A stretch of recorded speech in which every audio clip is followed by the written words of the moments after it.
गान करे विद्वान गण ए भव सागर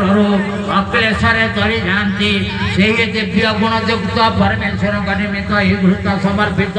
ए मोर कौन शब्द ना ओम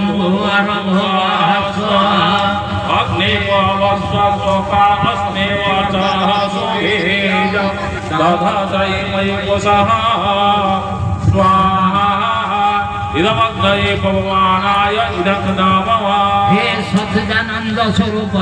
दया करे आम्भ मान को शौर्य बल वीर्य और धैर्य प्रदान करंतु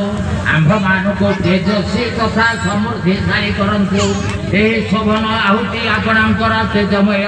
स्वरूप पाई समर्पित एथिरे मोर कौनसी अधिकार नाही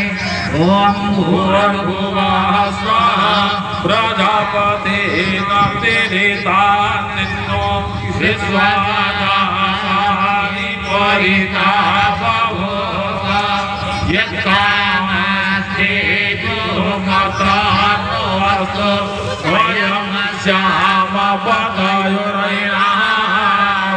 स्वाहा इदं प्रजापतये इदं नमः हे प्रजापति ए विश्व ब्रह्मांड रे आपण ठारू कई जणे मध्य श्रेष्ठ नुहति आम्भे माने जे कामना नहीं आपणकर उपासना करूछु